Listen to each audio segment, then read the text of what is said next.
فلا تطع المكذبين ودوا لو تدهن فيدهنون.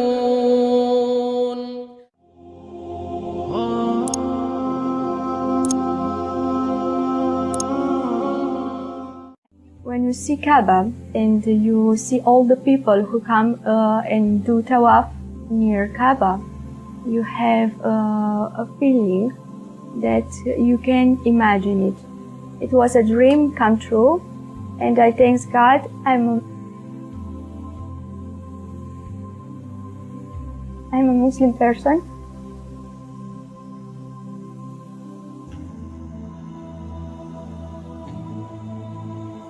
And I do this trip.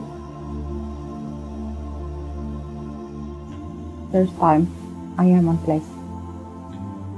Then like somebody must like, this is you, yeah, this is you. I see the Kaaba in front of my eyes. It feels like my Iman has grown like 100 times more than it was before I came here. It's something most realistic thing in my life, in whole my life. If the whole life is dream, this is really there. It's like being now and to the end of the world. Really, is there. It's something what is sticking dunya and akhirah. I get a calling from one sister, and he asking me, Tanya, do you want to go to Hajj? I say, of course. I say, of course, but how it's possible? You can't do it. You can't do it, really. It's doing for free. Such person like me would become to Islam and just dreaming to come to Mecca. And I even now not quite sure that this happens to me. It's too huge thing for my life. For me, Islam will start about when I read Quran. When I read Quran, for me, like I put last puzzle in my pictures. This is everything like on the place. Everything I understand. Everything. Yes, this must be like speaking to Quran. When people start seeing, they come to Islam. It's not other way. It's not other way. It's not you have your religion. You have your religion. No. It's not that. It's only one religion in the world, and this is Islam. And this speaking all holy books. All holy books. My friend, with him I speak so much. We talking. We not take Quran. We take the Bible. We talking. I show him this one, and he comes to Islam. Alhamdulillah. This kind of worship for somebody who for almost his entire life hasn't done much worship, but now after 6 months to be here and do one of the best acts of worship, I cannot even explain how it feels to do this all for Allah, everything for Him. I want to see these sites as well, you know what I mean? But they do touch you, you know, when you hear the stories about it and, you know, you hear the... I had never been on the pilgrimage to Mecca before. This was my first time. I think now I'm becoming more aware of the scope. One of the challenges actually being in Mecca alone is really the type of patience you have to have. You know, imagine a few million people arriving in one place. You have to be very patient. Along the whole way, there was all these like reminders from God.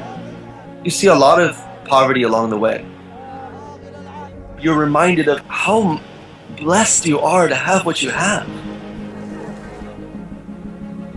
And at the end of it all, it's like, what are you ungrateful for?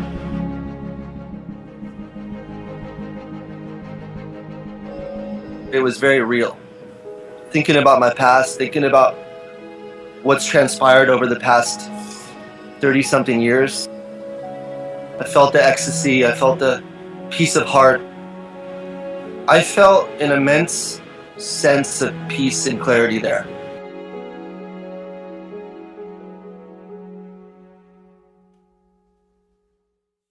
been at camp today. You say it's the first day of Hajj for us. There are lots of tents, and then people are moving about with two white clothes. And the reason for that is about equality and making people equal. There's no rank, there's no superiority policy here. You're all equal in the eyes of God.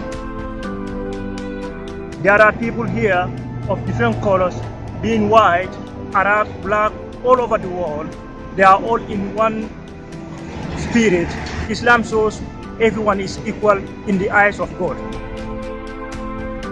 It's a great day, and then it's very emotional and spiritual as well. It's quite a humbling experience, and it's quite good to see that everyone's in unity. And I do think that it broadly reflects some of the values and standards that the British Army has.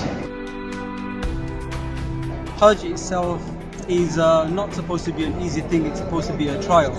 And this trial is supposed to make us better for the future. We're hopeful that we'll be able to take some of that spirit back to our homes and to the UK and to our families. I feel quite sad that I'm leaving, and I'm just left with this continuing feeling that I need to return here. So my family has concerns and issues, and they also recognize that I have a deep connection with God, with the one God. I believe that people have no idea what Islam is.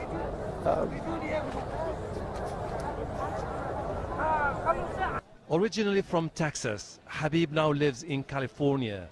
He says his biggest challenge is to change misconceptions in America about Islam.